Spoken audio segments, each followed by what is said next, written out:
Sudah dimulai, Pak. Assalamualaikum warahmatullahi wabarakatuh. Waalaikumsalam Waalaikumsalam warahmatullahi warahmatullahi wabarakatuh. Waalaikumsalam wabarakatuh. warahmatullahi Waalaikumsalam wabarakatuh. warahmatullahi wabarakatuh.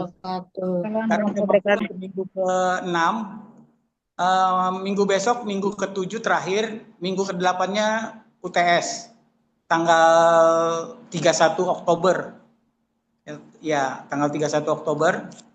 Nah, kita soalnya pokoknya yang kita ajari dari 1 sampai sekarang juga bisa lah masalah teori sosial ini gitu. Jadi gampang kok gitu. Ya, yang penting kalian udah melunasi semua. Jangan sampai nanti pas dinilai keblokir. Ya, intinya di situ. Di minggu ke-8, kalau misalnya belum ini juga, itu nilai keblokir tuh kalau nggak bisa ini juga. Makanya jangan sampai ini nunggak.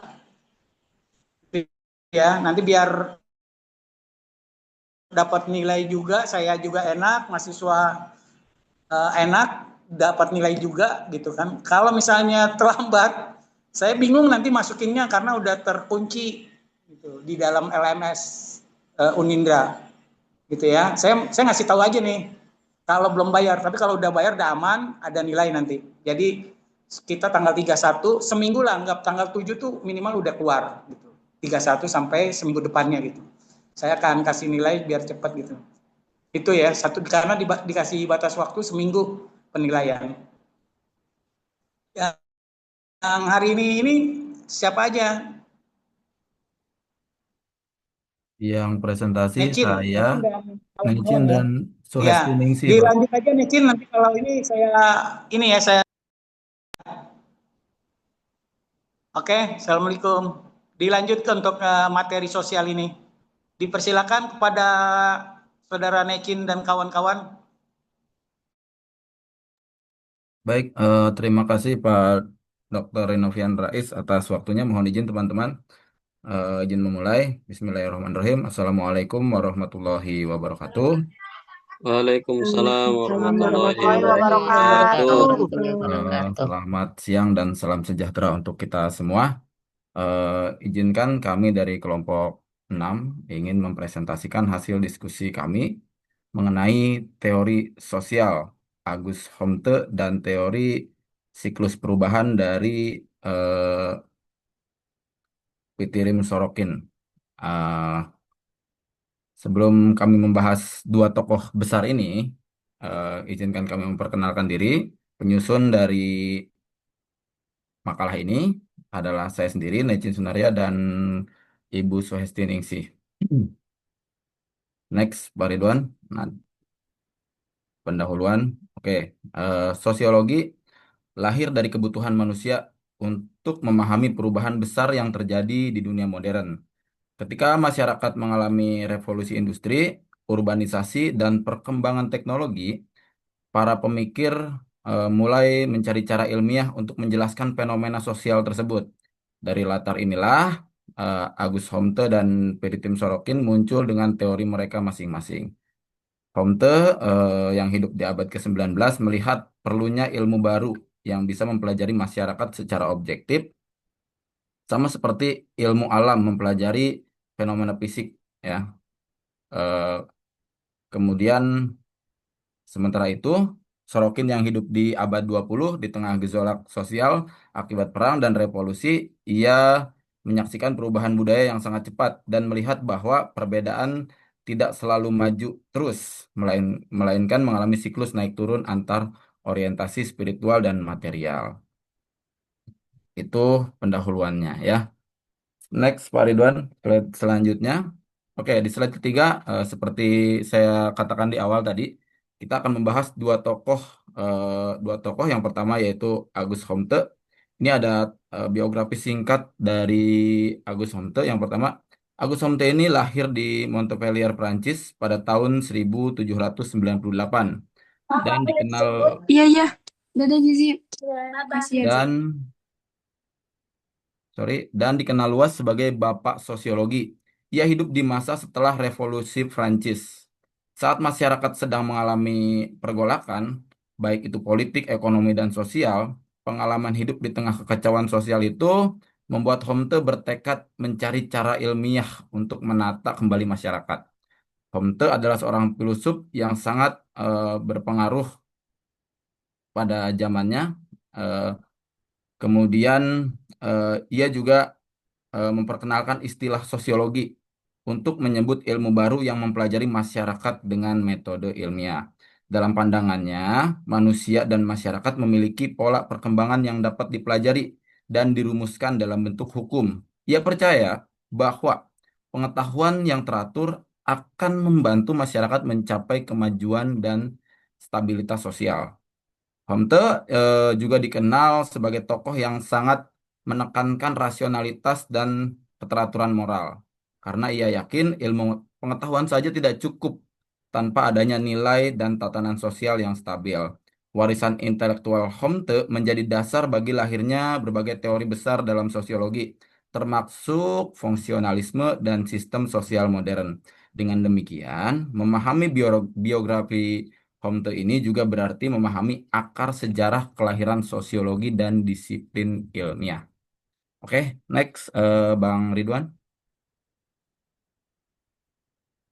Oke, selanjutnya. Nah, tadi kita sudah bahas sedikit tentang biografi Pak Agus Homte. Sekarang kita akan bahas sedikit tentang gagasannya.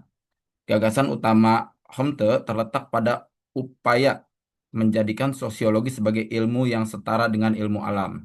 Dengan metode observasi eh, dan perbandingan, ia menolak penjelasan-penjelasan mistis dan spekulatif tentang masyarakat. Menurut Homte, kehidupan sosial memiliki hukum-hukum yang bisa ditentukan, sebagaimana hukum gravitasi dalam fisika. Ia juga memperkenalkan pendekatan positivistik, di mana pengetahuan yang benar adalah pengetahuan yang bisa dibuktikan secara empiris. Tujuannya adalah membangun masyarakat secara teratur, rasional, dan harmonis. Dalam pandangan Homte, pengetahuan sosial bukan dalam pandangan Homte, keteraturan sosial bukan sekedar kondisi damai, tetapi fondasi bagi kemajuan. Tanpa keteraturan, menurut Homte, masyarakat akan terus berada dalam kekacauan. Selain itu, Homte juga membedakan antara dua cabang utama sosiologi, yaitu statistika sosial yang mempelajari tatanan dan struktur sosial, dan dinamika sosial yang mempelajari perubahan dan perkembangan masyarakat. Dua konsep itu menunjukkan bahwa Homte melihat keseimbangan antara stabilitas dan perubahan sebagai hal penting. Dengan gagasan-gagasannya, Homte juga berusaha mengubah filsafat sosial menjadi ilmu sosial yang objektif dan teratur. Ia ingin agar sosiologi bukan hanya menjelaskan, tapi juga membantu memperbaiki masyarakat. Pemikiran ini kemudian menjadi dasar munculnya pandangan bahwa ilmu sosial juga dapat digunakan untuk membangun kemajuan umat manusia secara rasional dan ilmiah. Lanjut Bang Ridwan, slide kelima. Oke, terima kasih. Slide kelima adalah ini juga termasuk teorinya Comte ya. Hukum tiga tahapan. Hukum tiga tahap ini terdiri dari yang pertama ada tiga tahapan ya. Yang tahap pertama yaitu eh, tahap teologis. Tahap teologis ini di mana manusia menjelaskan segala sesuatu berdasarkan kekuatan supranatural atau kehendak Tuhan. Pada masa ini kehidupan sosial dikendalikan oleh kepercayaan religius yang kuat. Kemudian yang kedua yaitu tahap metafisik di mana ketika manusia mulai mencari penjelasan melalui konsep-konsep abstrak dan filsafat, tetapi belum sepenuhnya ilmiah. Misalkan fenomena dijelaskan dengan istilah hakikat atau substansi, bukan bukan sekedar bukti nyata. Yang ketiga adalah tahap positif atau ilmiah. Nah, kepotong ya gambarnya. Tahap positif atau ilmiah. Tadi ada apa? Chat KST ya. Oke, yang ketiga tahap positif atau ilmiah, di mana manusia menjelaskan fenomena dengan hukum-hukum alam melalui observasi, eksperimen. Terus menurut Homte juga masyarakat modern sedang berada pada tahap ini saat ini. Konsep ini menunjukkan bahwa pemikiran manusia berkembang dari irasional ke rasional, dari spekulatif ke ilmiah. Dengan teori ini, Homte berusaha menjelaskan arah perkembangan masyarakat menuju sebuah kemajuan. Hukum tiga tahap ini juga menjadi dasar bagi pandangan evolusioner dan sosiologi di mana masyarakat dianggap mengalami proses pertumbuhan yang dapat diprediksi secara logis. Jadi prediksinya harus logis kalau menurut Homte. Intinya bagi Homte, semakin ilmiah cara berpikir kita atau masyarakat, semakin maju pula peradaban tersebut. Kemudian next, oke terima kasih. Yang keenam adalah dampak ya. Tadi ada pemikiran Homte. Dampak dari pemikiran Homte ini, pemikiran Homte memiliki pengaruh yang sangat besar terhadap perkembangan ilmu sosiologi modern. Melalui pendekatan positivistik, Comte menegaskan bahwa masyarakat dapat dipelajari secara ilmiah. Sama seperti ilmu alam mempelajari fenomena fisik, ia percaya bahwa perilaku manusia dan struktur sosial mengikuti pola tertentu sebagai eh, bisa dianalisis dan dirumuskan dalam bentuk hukum sosial. Pandangan ini menjadi pondasi bagi sosiologi sebagai ilmu empiris yang menuntut data nyata dan metode sistematis dalam memahami realitas sosial. Kemudian Homte juga menekankan pentingnya keteraturan sosial, ya, pentingnya keteraturan sosial sebagai dasar kemajuan masyarakat. Menurutnya, tanpa keteraturan dan harmoni antar individu, institusi, dan norma sosial, maka tidak mungkin terciptanya kemajuan yang berkelanjutan. Karena itu, Homte berusaha menjadikan sosiologi sebagai ilmu yang membangun masyarakat, bukan hanya sekedar teori, tapi juga sebagai pandangan praktis bagi reformasi sosial. Kemudian pemikirannya menginspirasi teori fungsionalisme, di mana sebuah pendekatan yang memandang masyarakat sebagai sistem yang saling bergantung antara bagian dan bagian lain. Ide tentang stabilitas sosial juga memberi pengaruh pada tokoh-tokoh seperti eh, Emil Durkheim. Terus secara keseluruhan warisan intelektual Homte adalah pandangan bahwa ilmu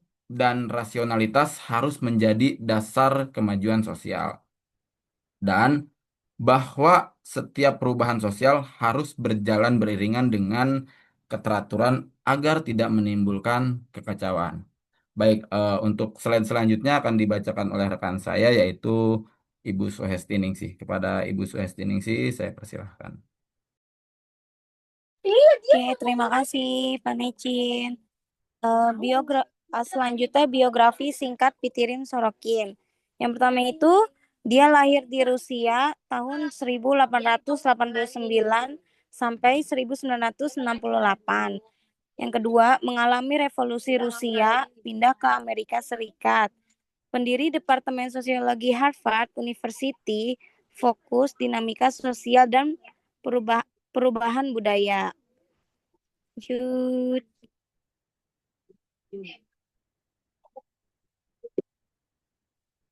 Yaitu gagasan umum Sorokin. Apa ini ya? Pitirim Sorokin, masyarakat berubah secara siklis, bukan linear. Budaya bergeser antara orientasi spiritual dan material. Tidak ada sistem budaya yang abadi. Next, teori siklus perubahan budaya. Yang pertama, budaya ideasional, yaitu berorientasi spiritual dan moral. Yang kedua, budaya sensate, yaitu berorientasi pada materi dan kesenangan. Yang ketiga itu budaya idealistik, yaitu kombinasi spiritual dan material. Lanjut. Adanya relevansi teori Sorokin, yaitu menjelaskan naik turunnya peradaban, meningkatkan pentingnya nilai moral di era modern, menjadi kritik terhadap materialisme berlebihan.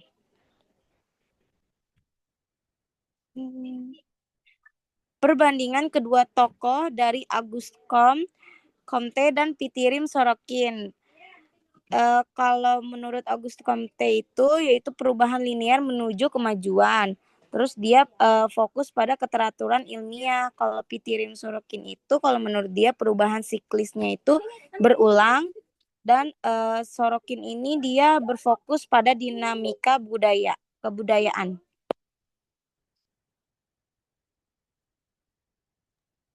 Baik, Oke, Bapak Necin. baik, terima kasih Kak Hesti. Itu adalah paparan materi dari eh, kelompok kami. Selanjutnya, saya akan buka sesi tanya jawab.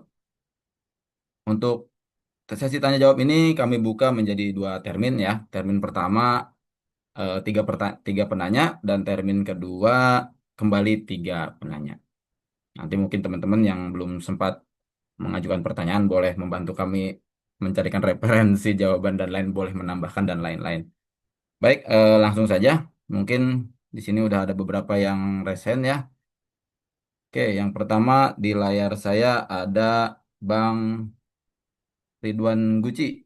Silahkan Pak Ridwan. Oke, terima kasih Pak Necin atas kesempatannya. Baik, eh, jadi saya ingin mengajukan pertanyaan atas pemaparan materi dari kelompok Bapak. Pertanyaannya berbunyi, Komte membagi yang namanya perkembangan masyarakat itu menjadi tahapan teologis, metafisis, dan positif. Apakah masyarakat modern di Indonesia ini dapat dikatakan telah mencapai tahapan positif?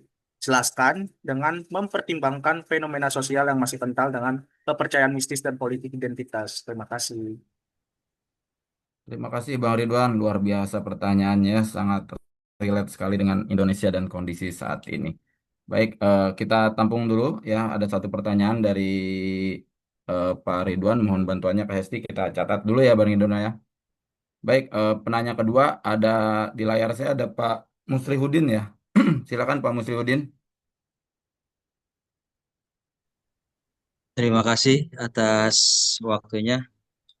Mohon izin Bapak Rinopian Rais dan teman-teman, saya ingin bertanya kepada pemateri hari ini, khususnya untuk Pak Necin dan Bu Suhesti. Saya izin Pertanyaannya adalah, dulu boleh nggak? oh silakan Pak. Silakan, Dok. Iya, Pak, nanti tinggal itu ya. siap Pak. Soeharto. Hadir. Oke, makasih Soeharto. Iya sudah. Rosna. Hadir, Pak. Hadir. Oke, Rosna. Resna Melawati, Resna. Resna hadir, Pak. Oke. Banu Pradipta, Banu. Hadir, Pak. Oke. Febi Jakia, Febi. Hadir, Pak. Iya, oke. Imron. Izin Pak, Bang Hah? Imron lagi dinas di luar Jakarta. Oh, izin dia ya. Ya, udah saya tulis, Ya, tapi kontrengnya nggak ada. Indah Nopiani, izin juga. Hadir, Pak. Ya, Ada. ada Bapak ada, cuma lagi Zoom dia. Oh enggak, tadi dia lagi rapat tadi katanya. Oke. Iya. Nurlinda. Nur. Hadir, Pak. Oke. Ayu Andira. Ayu. Hadir, Pak. Oke. Hai Rani. Hai. Hadir Pak. Oke. Sudah. Lukman Sugiarto. Hadir Pak. Hadir. Oke. Ya sudah. Suhesti Ningsi. Suhes. Saya Pak, hadir. Oke, sudah. Ridwan Guci. Ridwan. Hadir, Pak. Hadir saya. Oke, ya sudah. Talut Abdul Halim. Hafid. Talut. Hadir Pak. Hadir. Oke. Ya sudah. Malah Hairani. Malah. Hadir, Pak. Oke, sudah. Jul Ulia. Zul. Hadir Pak. Oke, Jul. Ya. Muhammad Akil. Hadir, Pak. Bapak Akil. Oke, sudah. Itu dimatiin kameranya, Muhammad Akil. Jul Filkardin. Jul. Hadir Pak. Jul. Oke, ya sudah. Lukman. Hadir Pak. Hadir Pak. Ya, oke. Muhammad Yudri Adrian. Yudri. Hadir Pak. Oke. Rizal Ismi Sarip. Rizal. Hadir. Oke, sudah. Rahmat Agung Rizky Effendi. Hadir Pak. Oke. Tarisa Fitria. Hadir, Pak. Tarisa. Hadir, Pak. Oke, sudah. Iya, Tarisa. Pak Rudin Nurhali. Pak Rudin. Hadir Pak, hadir. Ya, sudah. Necin Sunaria. Necin. Hadir, Prof. Oke, sudah. Yesi Galindra. Yesi. Hadir, Bapak. Oke. Iqbal Faisal. Hadir Pak. Oke, sudah. Muslihudin. Mus. Hadir Pak. Oke. Ini yang 0268 masih belum ada namanya. Siapa ya? Itu Yang Pak, iya Ahmad Jainuri. Ahmad Denuri ya, tapi namanya belum ada ini. Kenapa ya? Belum Ya diinput udah, kali Pak. nanti yang penting saya coba. Ini nggak ada namanya. NPM-nya ada, namanya nggak keluar. Nanti ya, Bos Andi Kursiawati. Andi. Sakit Pak, ada surat sakitnya kirim. Saya tulis sakit di sebelah kanan, di kolom kanan. Iya Pak, sakit Pak. Ya, Alvin Adil Ilyasa. Alvin. Hadir Pak. Oke, iya oke. Fatma Julaila, Fatma. Hadir, Pak. Oke. Ya. Oke, dilanjut ya. Nanti setelah 3 yang biasa tadi nanti di ini ya, dikodein Pak. Jal, nanti kodein Jal. Atau ditulis di chat ya. Halo? Siap. Ya, dikodein dikasih di kolom chat Pak, sudah Pak gitu ya. Di chat. Ya, makasih Jal. Assalamualaikum. Nanti. Lanjut, yang mau bertanya, yang mau menyanggah, yang mau menambahkan materi ini dipersilakan pakai mic dan juga ditulis di kolom chat pertanyaannya tersebut atau mau menambahkan materi tersebut. Pokoknya ditulis di kolom chat biar nanti ada resumenya. Oke, terima kasih ya. Baik, Pak. Izin kembali mengambil alih, teman-teman. Tadi pertanyaan pertama dari Bang Ridwan Guci, kemudian dilanjut dulu, kita tampung dulu 3 pertanyaan seperti kesepakatan di awal ya, di termin 1. Tadi baru Pak Ridwan Guci, Pak Muslihudin tadi belum mengajukan pertanyaannya. Belum. Oh, Gimana silakan dilanjut? Pak Muslihudin. Saya Oke, persilakan. langsung saja ya, Bang Ecin. Pertanyaannya yaitu sesuai dari apa yang tadi Bapak sampaikan di slide PPT-nya. Fitrim Sorokin memandang perubahan budaya sebagai siklus yang berulang antara ideasional, sensate, dan idealistik. Nah, bagaimana teori ini dapat menjelaskan fenomena pergeseran nilai generasi muda Indonesia yang semakin materialistis dan berorientasi pada budaya populer? Terima kasih untuk pertanyaannya. Baik, terima kasih Pak Muslihudin atas pertanyaannya, luar biasa ya. Selanjutnya kami tampung dulu ya Pak Muslihudin. Selanjutnya di layar saya ada Ibu Yesi. Silakan Ibu Yesi untuk mengajukan pertanyaannya dahulu. Oke, terima kasih untuk Pak Necin dan Kak Hesti ya. Pertanyaannya dari yang tadi ditampilkan di slide ya dan dari presentasi dari kelompok Pak Necin mengenai teori Comte menekankan bahwa masyarakat harus dipelajari secara ilmiah seperti ilmu alam dalam konteks perubahan sosial cepat akibat globalisasi dan AI. Apakah pandangan ilmiah Comte masih relevan atau perlu diperluas agar mencakup dimensi emosional dan budaya manusia? Itu aja sih pertanyaannya. Cukup, terima kasih, Anecin. Saya udah ketik juga di itu ya. Baik Bu Yesi, terima kasih. Luar biasa pertanyaannya ya. Agus Homto hidup di sekitar 1700-an, sedangkan AI ini baru ada sekarang. Apakah masih relevan gitu ya Bu Yesi ya? Kurang lebih pertanyaannya. Luar biasa. Baik, kita sudah punya 3 penanya. Yang pertama tadi Pak Ridwan Guci, kemudian ada Pak Muslihudin, dan yang ketiga Ibu Yesi ya. Baik, langsung saja. Izin saya akan menjawab pertanyaan pertama dari Pak Ridwan Guci. Pertanyaannya kurang lebih Pak Agus Somto membagi perkembangan masyarakat menjadi tahapan teologis, metafis, dan positif. Yang teori 3 tahap itu mungkin ya. Apakah masyarakat modern Indonesia dapat dikatakan telah mencapai tahap positif? Jelaskan dengan mempertimbangkan fenomena sosial yang masih kental dengan kepercayaan mistis dan politik identitas. Itu tadi pertanyaannya. Jawabannya, Bang, ini pendapat dari kelompok kami. Masyarakat Indonesia menunjukkan ciri tradisi antara tahap metafis dan positif.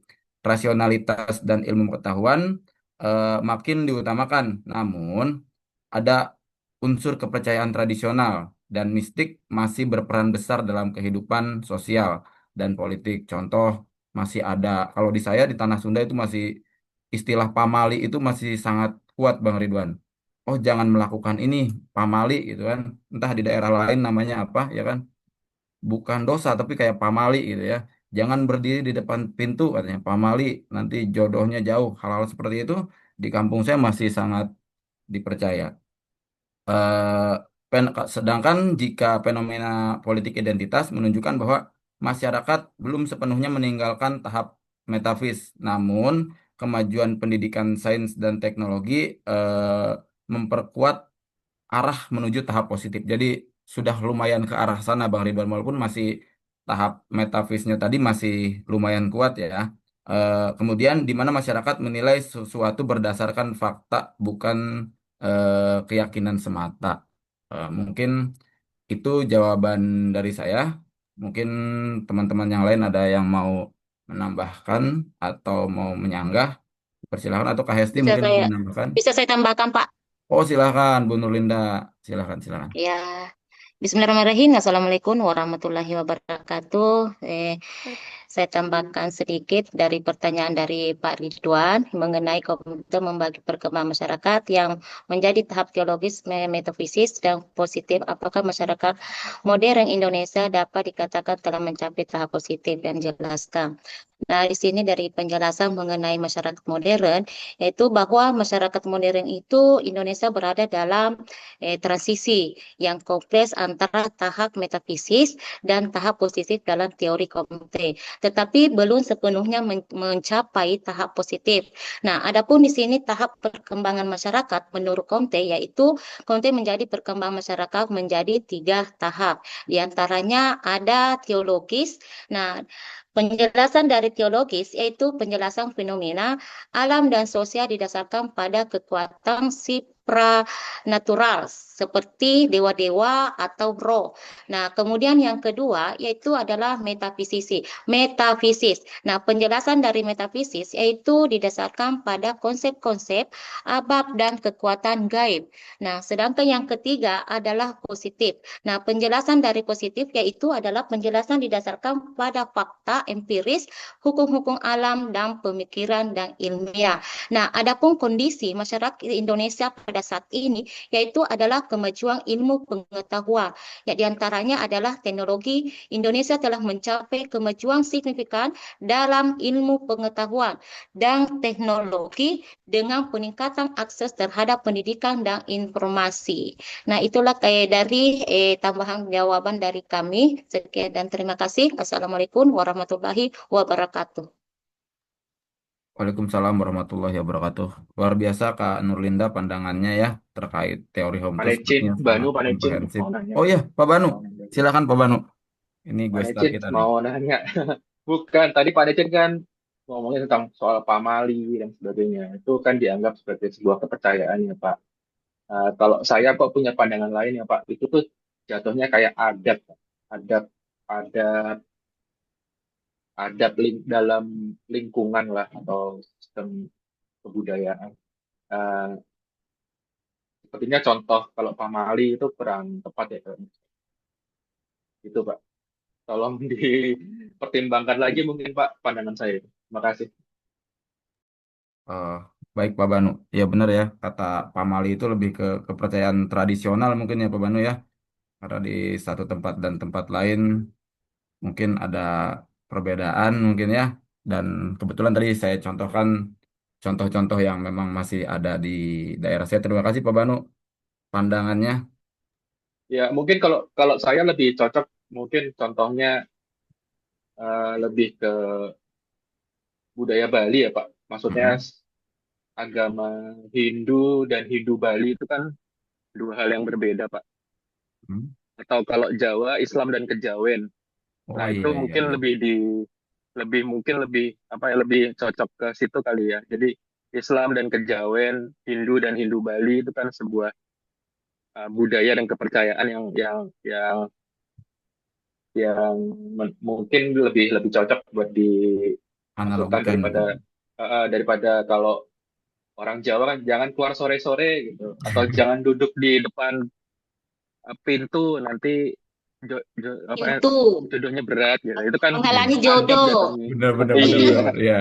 itu Iya benar adab benar. jatuhnya sih kalau menurut saya ya. Oh, oke oke Makasih, Pak. oke.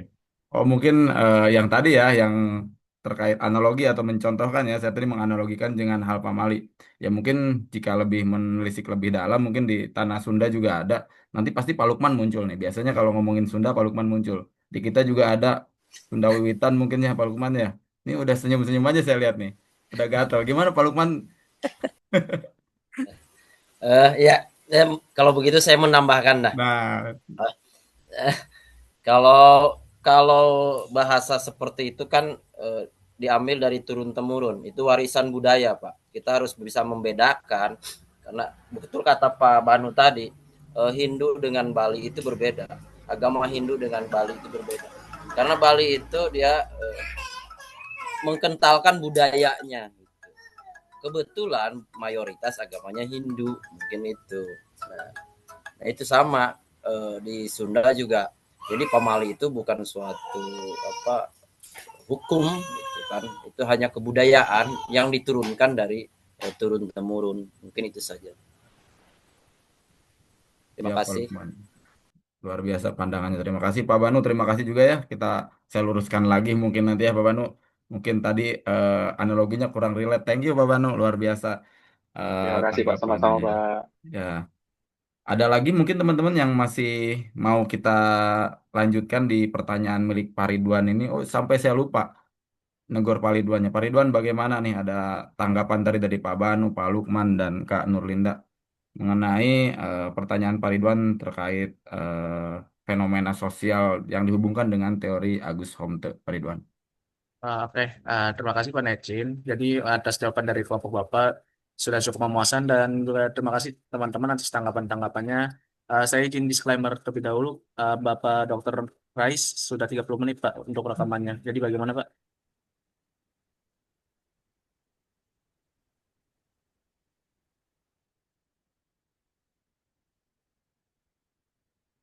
Mic-nya belum. Izin Bang Ridwan, dia lagi di TU.